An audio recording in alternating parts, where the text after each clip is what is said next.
So I'm Stacy Eads, and as she mentioned, up here, I'm going to be your coach for today. So I have a couple of my credentials up here. I like, whenever I'm listening to individuals speak and give presentations, I like to know where they're coming from. Where's their history? Where's their background? Where's this expertise that they're going to share with me today? You know, where's that reside? So I am an international business coach.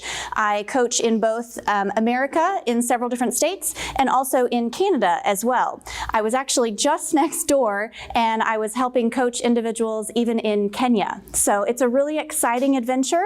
It's an adventure that I've been on for the last year and a half, and I am loving it as a scaling up coach. So why are we here today? Why do you want to have continuous education? Why do you continuously want to evolve as a leader and as a manager and to grow and to shape yourself into somebody more? Why are we here today talking about strategic planning or about a mid-year business review? I love this quote. This is why I think we're here today.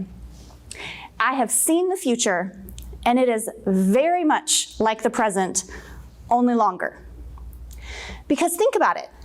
If you just live your day to day, and you don't actually stop and think about the past, reflect on it, learn from it, and make any particular plans for the future, isn't that statement true? The present will just continue. We won't evolve, we won't grow larger, we won't grow bigger, we won't, as our own leadership style, even grow and evolve. So I love that quote, that I've seen the future and it's very much like the present, only longer. So today we're gonna make a difference and we're gonna change that. So typically, as a business coach and as a keynote speaker, the kinds of things that you're gonna ask of me today are gonna be strategic thinking, execution planning, brainstorming techniques, or maybe offering great resources. But this presentation in particular, we're going to make sure that we're asking the big questions. I'm going to present to you today a couple of big questions to ask for your mid-year review.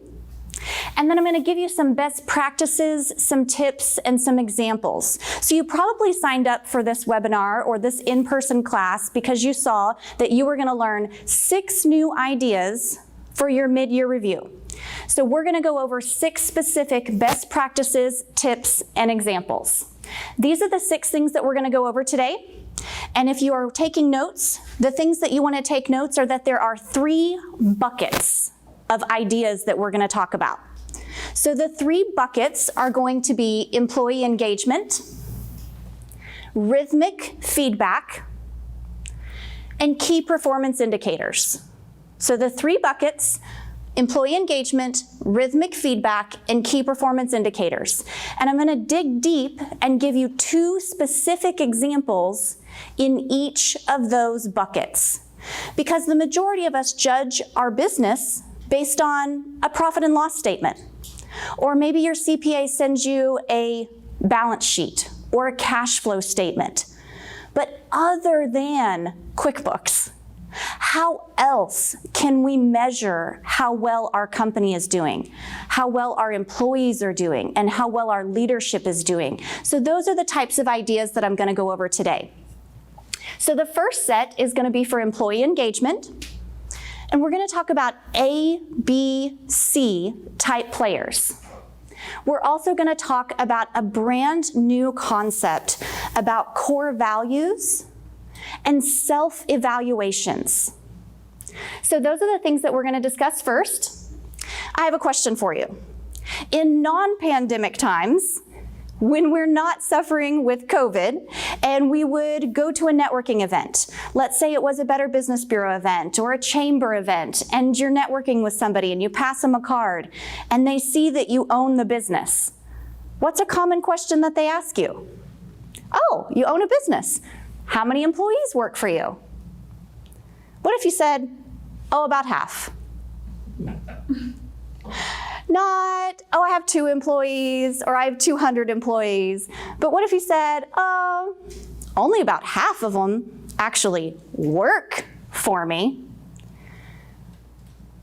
That sounds like a joke, but it's actually reality. So there is a study done on employee engagement worldwide, and that study is done each and every year. We have a couple of people here who might be able to answer for me. A couple of people on the live chat. If you want to chat your answers, that'll work too. I have a question for you. Who do you think is the country that has the most engaged employees? Pick a country, any country. Most engaged employees. I think we'll be surprised, but it might be the United States. You think so? Anybody else think differently? I get a lot of people who pick Sweden. Yeah. I get a lot of people who say like different areas in Europe, but I don't often get a lot of people who pick the United States. But when this survey gets sent out year after year, the United States and Canada tie for the #1 position of having the most engaged employees. Now, if you're looking at the slide above, that should sound pretty pathetic, right? So we tie for #1 with Canada, but only 34% of US employees would say on a survey, yes, I feel actively engaged. So a lot of people ask, well, what does actively engaged mean? If I was filling out a survey, how would I know if my employees were actively engaged? Well, the survey qualifies and specifically says your employee is engaged if they feel that they are involved in the company, if they feel enthusiastic about your brand, your products, your services, and if they're committed to their work. Do any of you, as business owners, actually not want somebody to feel involved in your company? Do any of you come to work and want your employees to not be enthusiastic about your brand, your products, your services? Obviously not. You want everybody to be committed to their work. But the survey states that only 34% really feel that way. What's worse is that 53%, above 50%, you remember the joke? Only about half work for my company? 53% say in a survey year after year after year, we are not engaged. We do not feel like an engaged workforce. Worse than that, there are 13% who specifically say that they feel that they are actively hostile in their work environment. That means that they wake up and that alarm goes off and they probably hit snooze 5 times because, man, they don't want to show up. And they're giving themselves a pep talk in the car just to be able to get out and walk through that front door. And the minute that they walk through that front door, they got on a fake mask, a fake facade, and the entire time they're working for you, all they're really trying to do is act like a cockroach and run from the light and hide into the corner and do as little as possible until 5 o'clock or maybe even 4:59 when they're already back in their car in the parking lot and they're ready to go home. There are 13% of the American workforce who are actively drilling holes in your boat. So those who are enthusiastic, they're rowing and they're all rowing in the same direction. But if people are drilling holes in your boat, where's your boat gonna go? It's gonna sink and look like this one. So honestly, if you look at those statistics and you think about them, that's 1/3 engagement to 2/3 not engaged. Now here's the deal with statistics. Everybody sits in my audience and says, yeah, I mean, some other company who got surveyed, those were those employees, not my employees. I'm not the statistic, I'm not the average. I think I have more than 1/3. So here's the question to ask yourselves. What if it was reverse at your company? What if 2/3 could actively be engaged and enthusiastic about their work? If you could get 2/3 engagement, then your boat would actually be zooming up out of the water. It'd look a lot more like a jet ski, probably. There you go. So if they were actively engaged, that would be the power of the reverse, and that's what you're looking for. So here is a big question. I told you at the beginning that I'm going to ask you a couple of big questions, and here's one. With what you know today, would you as a manager enthusiastically rehire every single person on your staff? That's a question I want you to take time and think about when you leave here today. Knowing what I know today is quite different than the day that you hired them. You have a different marketplace, you have different customers, you've seen their behaviors over time, so you want to ask yourself, would I enthusiastically rehire them? And this is a tool that I would love for you to leave here with. This is one of your 6 ideas that you're going to leave here with today.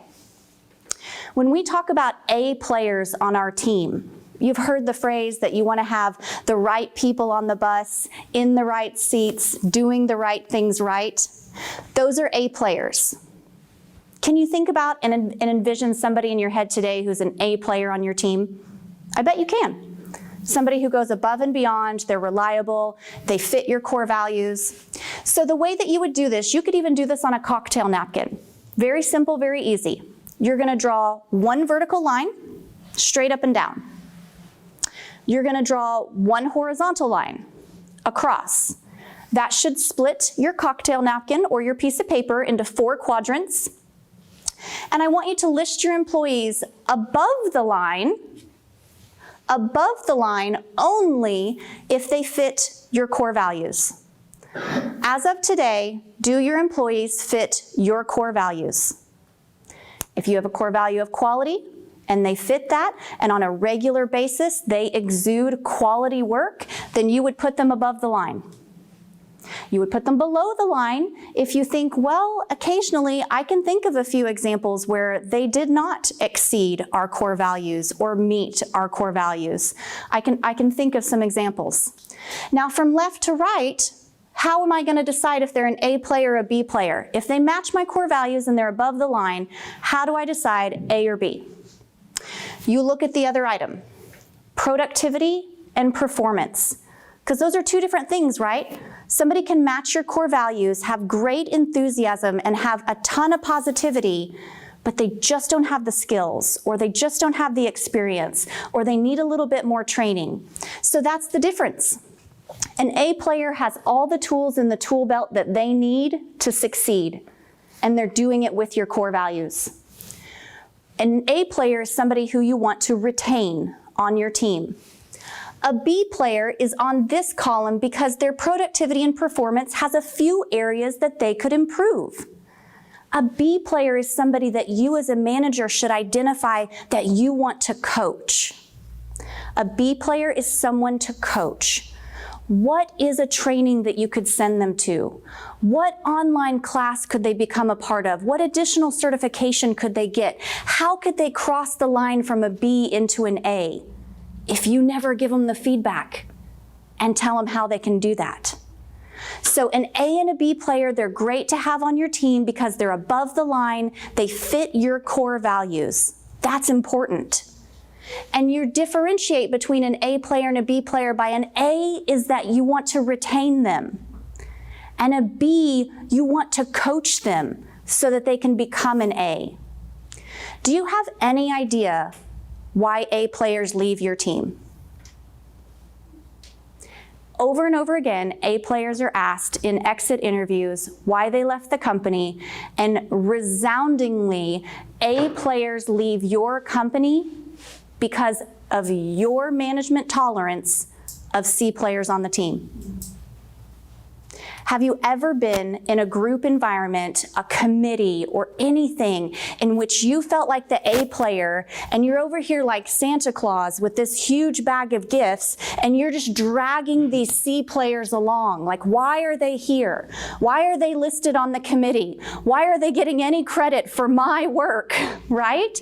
You've been there in certain life circumstances. That's happening today in your company. Somebody is the A player and they have this huge load that they're carrying of all the C players. So I'm going to give you the numbers because I think they're pretty shocking. An A player outperforms a B player by a factor of 3. An A player is 3 times more effective and efficient at their job than a B player. So that A player is already carrying a little bit of a load, right? But an A player to a C player, they outperform them by a factor of 9. You just loaded 9 cement bricks into that person's bag and asked them every single day that they come to work to carry that load 40 hours a week, 52 weeks a year. Yeah, no wonder an A player leaves if there is tolerance of a C player on the team, okay? Now, what are you gonna do with these people over here? What's a B/C? Stacy, you said, A, we gotta retain. B, we gotta coach so that they can get across the line. C, we don't want on our team. So what are we supposed to do with this quadrant over here? Those are the individuals that you need to warn. You need to warn them that their performance puts them at a B. Maybe they're your star sales player. They're out there selling like crazy. But they are a C and they're falling below the line because they don't adhere to your core values. Maybe they're out there selling like crazy, but the methods that they're doing it with, you're not really that proud of. Maybe there's some ethics issues. Maybe they overpromise and then you underdeliver, and that's a customer service issue. So that's a question that you need to ask yourself right here. They need a warning. They need to know that they're not fitting your core values. They need to know that I see you. I see your productivity, and I appreciate that. But my core values as a company matter to me. And right now you're crossing a line and I need you to get above.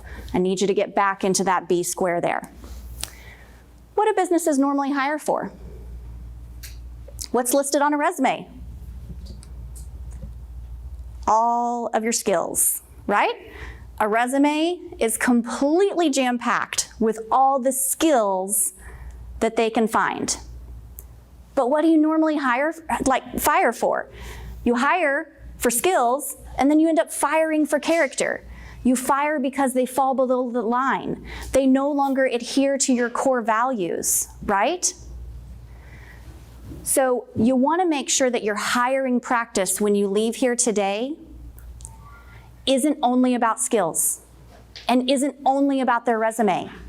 What are you doing during the interview process to bring out their character and to make sure that you're talking about your core values and asking them to give examples of how they would react in scenario A, how they would respond in scenario B. You need to draw out of them what that character is before you waste all that precious time and money bringing them on board with your company.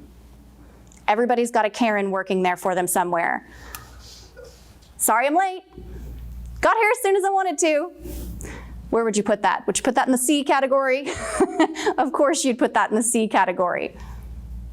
So core values are important to your ABC player test. So this is the second item out of the 6 that you're learning today, is item number 8 on my list. Would you fire an offender? Would you take a financial hit? That's another great question. There's not just A, B, and C employees, there's A, B, and C customers. If you care that much about your core values, think about whether all of your customers are in the A bucket, if a few of them are in the B bucket, and if some of them are in the C bucket. There are times where your C bucket of customers are taking up so much valuable time that they're actually costing you money. They are costing you money, and then they're the people who pay you 90 days late, on top of being the individuals who cost you so much time. So would you take a financial hit for your core values? Are they defined behavioral actions? This is what I mean by that. How many of you have a core value that says trust, respect, teamwork? What does that mean? If I come in as a brand new player and you only tell me teamwork, what's my definition of teamwork? What's your definition of teamwork? You need to define behavioral actions. These actions show us this core value of trust. And these actions do not show us this core value of trust. Give people clearly defined rules of the game so that you're speaking the same language. Everybody can define something differently. Are your core values acted upon internally and externally? If it's a core value to your company, it should probably work just as well for your teammates as it does for your customers. It really should. Are they alive today? Are these core values really alive and well and healthy and being lived out every single day in the workplace? Or are they aspirational? Did you write them down in hopes that you would be a culture like that? That's a question to ask yourself. Are they not negotiable? Every single time you see somebody not adhere to your core values, if you don't call it out, you just let it be negotiable. And then you let it happen a second time and a third time, and so now it doesn't even matter. Because actions speak louder than words.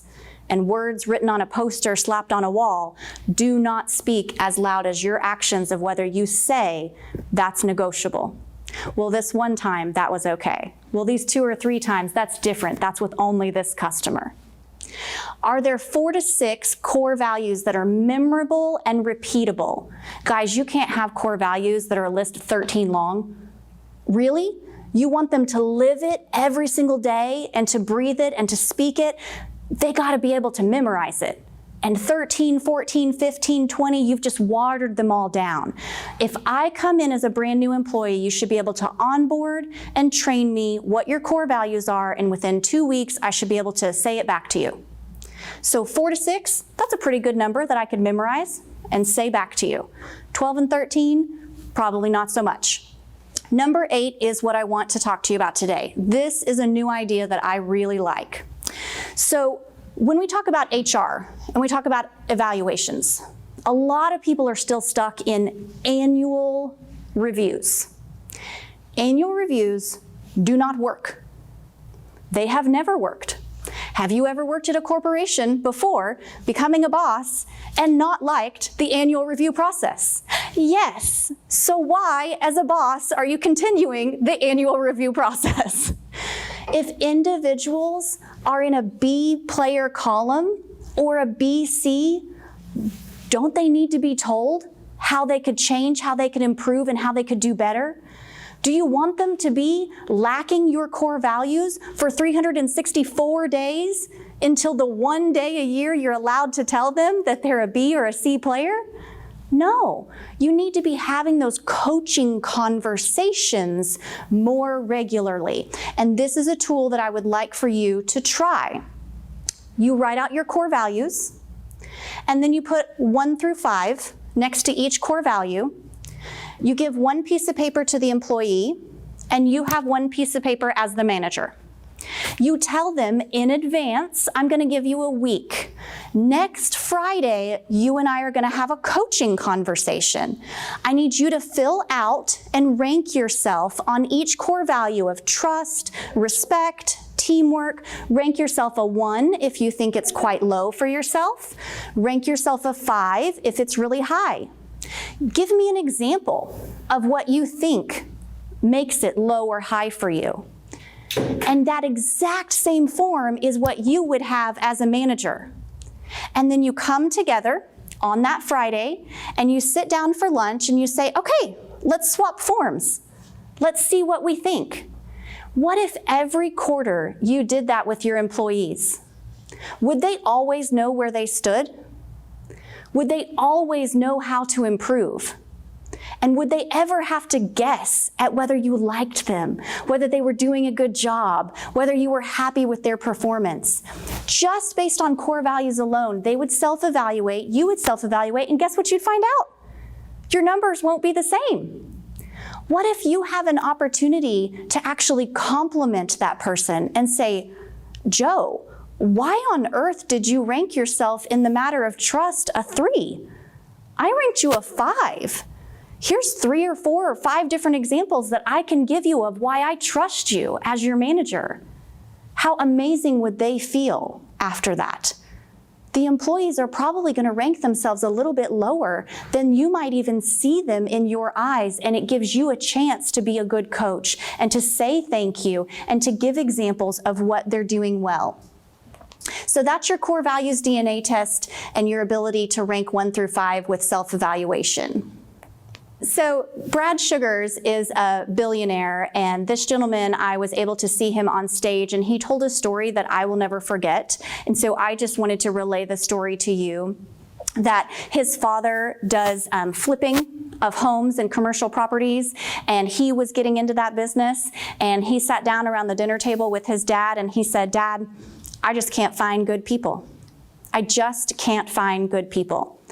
And his father said, "You get the people you deserve." So I want you to leave here thinking about that story and think, as a manager, do I get the people that I deserve? As a business owner, are there things that I could do better? If they don't know my core values and I don't repeat my core values, how can I hold them to those standards? If I don't meet with them quarterly and try to coach them, how do I ever expect them to move from a B to an A? So it's just a thought process, because this is the real truth where things hurt. 89% of employers, so the majority of you in this room, almost 90%, would have said that people leave for money. "Oh, I lost so-and-so, but it was because that job, they paid more than me and I just couldn't compete with that." We tell ourselves that all the time. It's a lie. 12% actually leave for money. The rest of them aren't leaving for money. 43% of those highly engaged who said, "I am highly engaged" on the survey, they got feedback from their manager at least weekly. Think about that.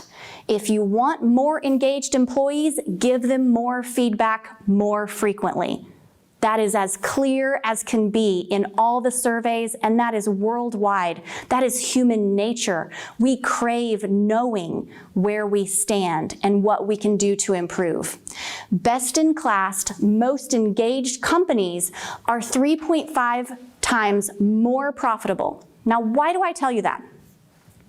Because there's always somebody sitting in the corner who says, "Employee engagement, that's a lot of fluff. Why do I care if my employees are happy? Do the people at my warehouse who make $10 an hour, do they really need to be happy? I don't know if they can be." There's always that guy or that girl. There's always that person somewhere. And I want you to know that it's not fluff. It's bottom line. 3.5 times more profitable when you have engaged employees. This isn't just touchy-feely stuff. This is touchy-feely stuff. Money. This actually matters. So rhythmic feedback is the next section, the next bucket that we're going to talk about. So rhythmic feedback, I'm going to talk to you about start, stop, and keep. So everybody knows John D. Rockefeller. If we factored in for inflation in the year 2020, John D. Rockefeller would still be the richest man on the planet. So John D. Rockefeller did a few things right in his lifetime. And one of the things that's been captured is his 10 Rockefeller habits. Of those 10 habits, I'm just going to focus on employee feedback and customer feedback. But this entire Rockefeller habits is available. So employee feedback. This is something new that I'd like for you to capture. This is your third lesson learned out of 6 today. Your employee feedback, I want you to write down the words start, stop, keep. What if every quarter, or every 6 months, or every month, you asked your employees, what should we start doing as a company? What should we stop doing as a company? And what should we keep continuing to do as a company? Have you ever asked for your employee feedback in that type of manner? What should we start doing? What should we stop doing? What should we continue to do? You would get such amazing feedback. So when I was a CEO for over a decade of a technology company right here in the metro, and this astounded me. When I learned this, I thought, I have an open door policy. My employees talk to me all the time. I don't know if I'm gonna learn anything new from this. I did it daily. I walked to each desk and I asked each of them every day, what should we start doing? What should we stop doing? What should we keep doing? And every day, somebody had something new to say. And I did it daily until they didn't have anything else to say. And then I changed it to monthly because I was shocked with how much they would tell me if I would simply ask those questions. The other is customer feedback. So one of the Rockefeller habits on customer feedback, you might have heard this phrase before. It's very popular. It's used internationally. It's called the NPS. NPS stands for Net Promoter Score. And a Net Promoter Score is a way in which you get customer feedback, but it is not a typical survey. How many of you guys have gotten a survey very recently and you immediately hit delete? Everybody. Everybody's gotten a survey. It said right there in the line item, tell us how we did. Delete. I don't have time. You did fine. Whatever. Or I'm mad at you and I don't care. Delete. I'm never using you again. Right? What you do here is different. You actually write a subject line that gets their attention.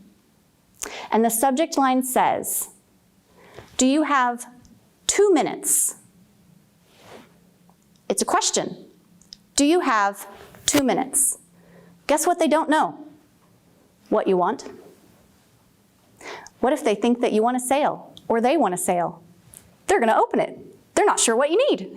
It's a question. And then in there, you only ask for one question. Not a 15-minute survey, not a 30-question survey, one question. How likely are you to recommend your friends, family, or colleagues? One question, that's it. Isn't that the bottom line of what you really want to know? Not whether they're happy or not happy. If they're happy, don't you want to know the next question of would they refer you? So just go ahead and ask that question. And then you put a scale of 1 to 10. You're looking for 9s and 10s. 9s and 10s are the only thing on a Net Promoter Score that you want to see. That's excellence. Those are raving fans. Those are people who are going to give you a testimonial and 5-star review you and send somebody your way and check in on Facebook and say they had a great experience. 7s and 8s, they're neutral. Because this is a weighted score. You want to be outstanding. You want to be excellent. You don't want to just be okay. So when you get anybody who clicks a 7 or an 8, it's just neutral. You don't get any points for that. But you get detraction points for anybody who says 1 through 6. Honestly, can you ask, if you sell a product, do you really want somebody to rate you a 6? It's better than a 50-50. Do you want that? No, that's not what you're aiming for, right? So that's why it's a weighted scale. So under 6, those are detractors from your business. Passives are 7 and 8s. You get no scores for that. Promoters are 9 and 10. That's where you get scores and you get pluses for that. And so you get a Net Promoter Score. You get a physical metric, a number that you can track every 6 months or every year, and you can see, am I going up in customer service or am I going down in customer service? It's a metric. It's a pinpoint on a map that you can look at. So among the 6 other ideas to improve, we've gone through the ABC players. We've gone through having core value self-evaluations. We've also gone through some of the rhythmic feedback that John D. Rockefeller has in his Rockefeller habits. So 2 out of the 10 of those Rockefeller habits are employee feedback and customer feedback. So employee feedback, you ask, start, stop, and keep. And with the customer feedback, you're wanting to do a Net Promoter Score in which you say, do you have 2 minutes? And then you ask them to take a 1-question survey. Now here's the fun thing about that. Now that we have technology, there's some pretty cool things you can do with SurveyMonkey, and you're not really lying when you say that it's 1 question. It's 1 question. But there could be an optional second question based on what they said, right? So they answer the one question with their number. If they answer a 6, then you can make the SurveyMonkey just have a comment box that says, man, we are so sorry that we disappointed you. We would love to have, because this is an anonymous survey, so you don't know who they are yet, we would love to have your contact information and the comment box so that we can make it right. How can we make it right and reach out to you?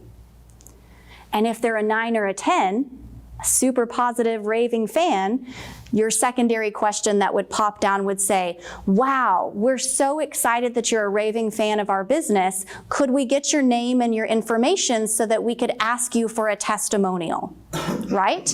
And now you know who your great raving fans are that you could ask for testimonials. So it's a little bit of a technology trick that some people use with their Net Promoter Score. So let's go into the last bucket that we're going to learn about today, which is key performance indicators. So those are often called KPIs.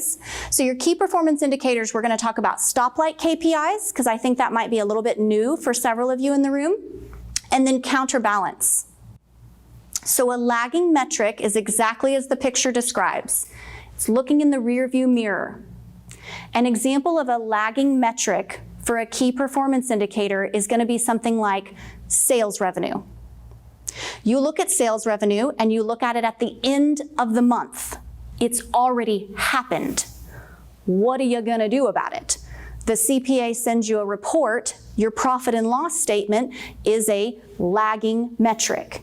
You know, they send it to you on August 1st, covering everything in July, and it is in the rearview mirror. There's nothing you can do about it, okay? But a leading metric is your ability as a manager to look out the front windshield of the car, and you always want to be sure that you're looking at leading metrics, because leading metrics are things that you could look at activity every single day of that salesperson, every single week of that salesperson. You have the ability to impact it and to change it or to course correct. So a leading metric is through the front windshield, and instead of it being sales, it could be number of calls made, number of appointments set, number of contracts written, dollar figure that's in the pipeline to be closed. Those are all forward-looking metrics that are activities and actions that if you saw on the 15th of the month that you haven't made enough appointments and you know your sales close ratio, you better make some more appointments. You can still do something about it, okay? So that's the difference in a leading metric versus a lagging metric. So stoplights, we like to make sure that you know what a leading and a lagging metric is, because I enjoy making sure that those have a stoplight to them. This is a new concept for a lot of people. If you have a salesperson, you probably gave them a goal. Maybe they need to sell $1,000 a day. Or maybe you set up that they sell $1 million a month. That's a lagging metric, right? So now you're going to leave here and you're going to think about, well, wait, what's a leading metric that I could be asking and tracking? What if every week in our weekly meeting, I ask them how many appointments they had last week and how many appointments they have set this week? Now I would be looking at forward-thinking leading metrics. But what I like to make sure is that that person doesn't have a single number, a single point of failure. A stoplight can be really, really motivating. And so what I mean by that is, let's say that you had said that they need to have 300 bookings, okay, 300 appointments booked. Then in your green area of what you expect of them, your expectation of them, the minimum requirements, the goal is right here in the green, 300. But don't a lot of A players and overachievers, don't they want to beat that? So why don't you as the manager go ahead and give them that carrot? So we call it super green, and we have a super green number that might be 350. And if they reach 350, they reach super green, now I have some kind of incentive for them. It could be a pay incentive. It could be a reward, a celebration, pizza parties, happy hour. They get to leave work early. Maybe, if they hit a certain quarterly metric, they get an extra day off work. But what's the carrot that would be exciting to that person so that you tell them what the minimum is and what the goal is, but then you tell them how they could overachieve, right? But then you also, in red, need to tell them, just like a stoplight, what's unacceptable to you. Have you ever had an employee and you set one goal and they didn't hit it, and they didn't hit it, and they didn't hit it? And so what did you do? You lowered the goal. Right? We've all been there. We've all done that. Oh, well, maybe I didn't pick the right goal. Oh, maybe I picked something unrealistic. Oh, well, whatever. If you do a stoplight metric, you can see where is the range. And over time, you can hone in on that. But they've got to know what the red line is. They got to know what makes them fall into the right hand or into the left-hand quadrant of your ABC player metrics of not being productive, of not performing well. They need to know what your red line is. So that's what I call a stoplight metric, is to make sure that if you've got leading metrics or lagging metrics, that you give them the range. This is what I want. This is how you supersede and exceed, and here's your carrot to do so. And this is what's unacceptable. We're going to have a conversation about, why did this happen? I'm not just going to change the number just because. I want clear reasons as to why we didn't hit this goal this month in particular. So your last item is going to be counterbalance for healthy tension. Let's see. So counterbalance for healthy tension is, if you'll notice on this sheet, I do 2 sets of KPIs, 2 sets of critical numbers. Why do I do that? Because focus is extremely important. And if you only tell a salesperson that they have one goal, what are they going to focus on? One goal. Have you ever been on a teeter-totter? And if all the weight and all the focus gets put here, what happens? And then next month, you give them a different goal, and then it happens like this. And then it happens like this. So for example, when I ran a company, we had 3 milestones in our projects. We needed to design something, we needed to develop something, and then we needed to launch something. So if I ever set one goal for that project manager, where's their focus going to be? They could focus on this, and then the next month I'd have to switch the goal because something was down and they needed to focus on this. And so as an employee, they feel like a roller coaster, because every month you change the target of what they're looking at, because it's human nature and it's normal that whatever we focus on, we neglect something else. And if you have a leading metric and a lagging metric, this is an important way for you to make sure that they're focused on both. Don't just focus on the sale. So you had a great month? So you sold $1 million? Did you focus on your bookings also? Oh, you have absolutely no appointments booked for the next 90 days? Is that going to hurt you as a company? Sure is, because all the focus was on results and none of the focus was on the pipeline. So this is what I call a counterbalance. Make sure that when you have leading or lagging metrics, that you have a counterbalance and you have 2 critical numbers that have the stoplights that you're wanting them to hit. So these are the 3 buckets that we talked about today: your employee engagement, your rhythmic feedback, and your key performance indicators. Those are the 6 ideas that I hope you're walking away from today. And I have a question for you. My question is, are you going to be the lion or are you going to be the gazelle? Because every single morning in Africa, a gazelle wakes up and the gazelle knows that it has to run faster than the fastest lion or it's going to be killed. But in that exact same area, the lion wakes up every day too. What does the lion think? The lion knows that it has to outrun the slowest gazelle or its family is going to starve to death. So are you going to be the lion or are you going to be the gazelle? Because I believe it shouldn't matter. You better be running when you wake up. If you wake up and you're a lion, you got to be chasing. If you wake up and you're the gazelle, you got to be running, right?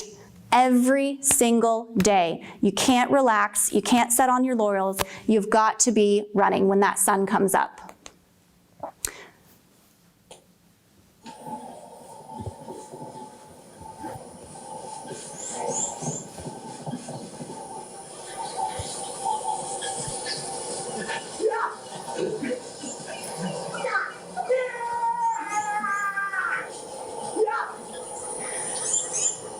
I would never make you actually watch the cheetah catch the gazelle, I promise.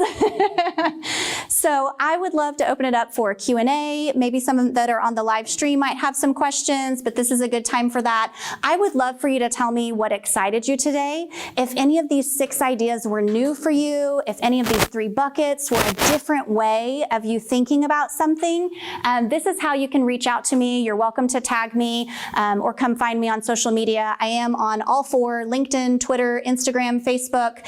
Usually you find me at Stacy Eads and you just put LLC after my name and you'll find me on any of those areas. So what kind of questions do we have?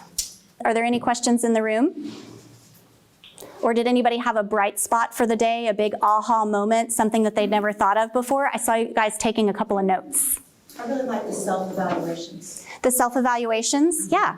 It's a new way of looking at things. I mean, yes, you have HR and you have proper channels, but this is coming from a positive, proactive way to coach them and to communicate with them and to give a piece of paper to do that with. Because it's very difficult in an HR setting.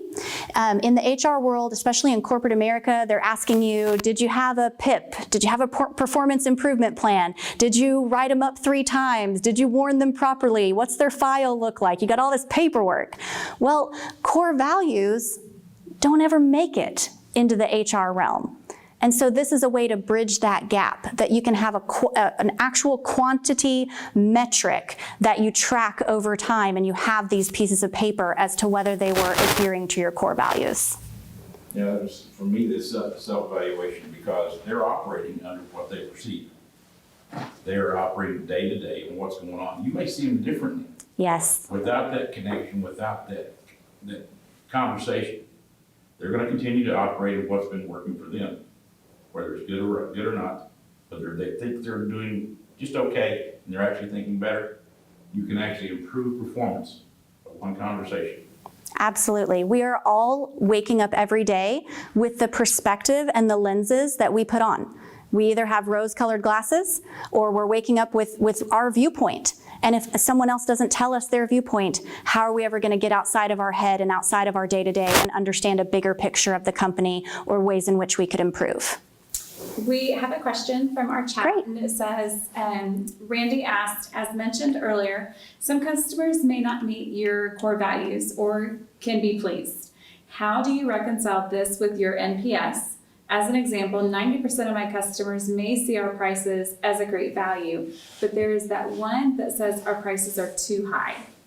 Absolutely. So in Randy's case, I know that he happens to work for a nonprofit, so that's a little bit different than in corporate America. In corporate America, they cut off the C player. So they cut off the C player and they just say, you know, you have to pay on time, period, or you get penalties, or you have to pay additional interest to us if you're past 90 days late. So they have different invoice qualifications, or they'll simply send a letter. We actually have corporations who have sent letters to their companies and said, you know, over the years that we've been working with you, you know, these are the things that we've seen. We want to have a conversation with you if you'd like to continue to work with us. We need to have a conversation with you about whether we are a good fit anymore. Mm-hmm. And so they're that aggressive with it. In a nonprofit situation, that's obviously going to be a lot harder because you are people pleasers and you're there in a nonprofit setting and you're looking to fundraise and you're looking to make sure that you have a great organization. But I think especially if it is, for example, maybe a negative review. So let's say that I came into that nonprofit and I'm part of that 1% or 10% who thought that the prices of that resale shop wasn't what it should be. And I go online and I write a negative review. That is something that you always want to respond to and you want to respond positively and encouraging, and you want to say thank you so much for letting us know about your experience. We'll take that into account. You know, we have a lot of individuals who enjoy our price points, but we appreciate your opinion. What you never want to do is just let it linger and just sit out there, because then that lets that person's emotions just continue to fester, that you didn't even care enough to reply to what they said to you. Yeah. Okay, I've got a few more on here from Heather. What is the best way to handle when the employee self-evaluation does not remotely match the employer evaluation or expectations? I like that. That is a great question. That's a conversation to be had. So it's meant to be a coaching session. It's not meant to be an HR session. So we're not in reprimand mode. We're not in firing mode. We're in coaching mode. And so we need to listen to them, and we need to say, okay, so I ranked you a 1 in the area of trust. You ranked yourself a 5. We clearly are on different ends of the spectrum. We need to have a conversation about that. Can you give me an example of why you rated yourself a 5 in the area of trust? Okay, I heard that and I'm listening to that. These are the 3 examples that I wrote down that I thought about in the last 90 days that made me rate you as a 1. Do you hear when I say this story, the word trust? Do you hear when I repeat back this experience, the word trust? And you just try to have a conversation to get on the same page of exactly what behavioral actions does trust look like and not look like by giving examples and experiences. Awesome, thank you. Okay, Taylor has a quick question. You want to go? Oh, yeah, Brad. Just input in regard to the not so much evaluation, but this process. When I hand them that sheet to help self-evaluate themselves, I also ask them to give 2 or 3 examples. Correct. Of why they're a 5 or why they're a 2 or a 3, and then when I get back in front of them and we meet again to go over that, I've done the same thing and help either support that 5 or support that 3. Yes. To, share my, what I see.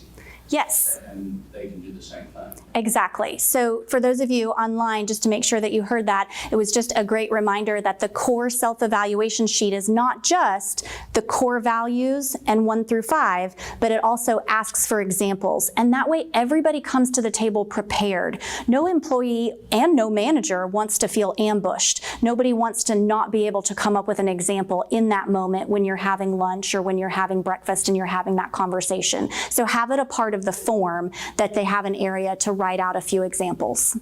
Okay, awesome, thank you. Okay, so Taylor wrote, I like the reminder to focus on booking and sales. I've been guilty of looking at my calendar for the next month and realizing my appointments are not as high as intended. I've been trying to prioritize time blocking for this so I can be sure to reach my goals. Do you have any additional advice for keeping the counterbalance you were speaking about? Taylor, I love time blocking, and I know you're a fan of time blocking as well. So here's a great way to make sure that you have the counterbalance. If you struggle with that, then you need to make sure that you put it into your calendar. If it's not in your calendar, it's not getting done. You set aside no time to work on that. So one of the things that I was a big proponent of is that all of my employees, when I was a CEO, they were not to come in and to just start working and work all day long. And in particular, work all day long only on replying to emails. That is a reactionary day. That is a reactionary strategy. That is not proactive. So I actually asked them to turn off all notifications. There is no chat, there is no Slack, there is no pop-ups that you're getting a new email. All of it is turned off. And the first hour of their day, they're allowed to check email. And they reply to anything that's quick and fast and easy to be done. Anything that needs longer, they reply to it and they say, I got your email and I will respond to you by whatever time is necessary. So email's done in an hour. Then they should have an entire block of time, and on the calendar it should say, from 9 to lunch, I'm working on this. So if that's bookings for you, that should be bookings, new relationships, new avenues. Then you have your lunch period, and then they can check their email, and they check their email should only be 30 minutes because it's only the amount of emails that came in from 9 a.m. to noon, right? 30-minute check email, stop, time block again. What is your job? What do you have to get done? So that might be the sales contracts, the follow-up, the finish through of all the appointments that you did have, the things that you promised to people. And then at 5 o'clock, you can glance at your email one last time, make sure there's no emergencies. But the worst thing you can ever do is spend your entire 8-hour day with your inbox open, because you will find yourself to be reactionary, not proactive, and not be able to time block 2 big chunks of your day, at least 3 hours. You should be able to get work done and get work done. Well, what if you spent your morning working on one of your critical numbers and your afternoons working on the other critical numbers so that you have that balance? So we got one more question. What are your, and this is from George and Yes. Glover, what are your thoughts on doing employee NPS to measure engagement? Yes. So ask employees, how likely would you recommend this company to a friend or colleague from an employer standpoint? Scaling up coaches, Rockefeller habits, we all believe in what's called the ENPS. Same thing that you learned about Net Promoter Score. You just put a little baby E in front of it because it's for the employees. You're asking the same one question: how likely would you be to recommend a friend, family, or colleague to work here? So it's instead of your products and services, it's about working here. Same score, same everything. My only big tip for that is that I work with over a dozen companies and they all use the ENPS, and many of them have seen a trend. And this might not be a trend you've ever thought of.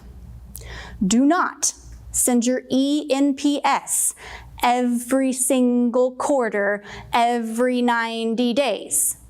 You will see a score start to decline because that's just too much. It's too often. And the other thing that's really important is if internally you're going to ask how you could improve, you better improve. You better listen. You better have some method of at a monthly meeting or a weekly meeting standing up and saying, hey, here were some of the anonymous responses, and here's some of the actions we're going to take because of that. Because if over and over and over you sent an ENPS, imagine if you sent an ENPS every single month about whether your employees wanted to work there, and then you never addressed, it just fell into a black hole, anything that they typed in, you would start to get bad numbers because they don't see how you're responding. So to me, it's once a year or every 6 months. That's your best policy on the ENPS. And it's very important that if you do it every 6 months, that you tell your employees what the results were and what actions you'll be taking because of it, so that they know their time was valuable and they're willing to do it the next time. Awesome, thank you. I think that was my last question on the chat. Unless we have any others in the room, Brad? In regard to time blocking and trying to identify a particular time or parts of the day as to fulfill certain activities or functions, what a part of your culture and what you're basing your business on is the highest level of service. And if a phone call comes in, it gets answered. Sure. So you got to put things to a side and address and take care of the need of the customer like that. What's the best way to try and balance that? So that's a great question. So for those of you who are watching, Brad's in insurance, and so he is in a responsive type of industry. If somebody calls, he has 24/7, 365 customer service. He needs to be able to do that. So one of the things that I might coach or ask you about is there opportunities where different team members can be the one who takes the call and the other two can focus during that time? And then the next day, a different person's in charge of the phones. And so is there a way to rotate? And if there's not, because maybe you each have different qualifications, or one person's commercial insurance and they answer all those phone calls, and one's residential and they answer all the family questions, then the other thing to think about is it's still not bad that you time block what you're doing. Monday, Tuesday, Wednesday, Thursday, Friday, 5 days. AM section, PM section, you multiply that by 2, that's 10 time blocking opportunities to get 10 major projects done. It's okay if 1 out of the 10 gets interrupted by phone calls, if 2 out of the 10 gets interrupted by phone calls. We know that life happens, but if you really do it on a consistent basis, you should have 10 opportunities, and you should still be able to make it better than a 50 or 60% chance that you got a lot of focused work done. Yeah, great question. All right. I think we're going to stop there since we're over time. So, Absolutely. if everybody will please give Stacy a round. Thank you.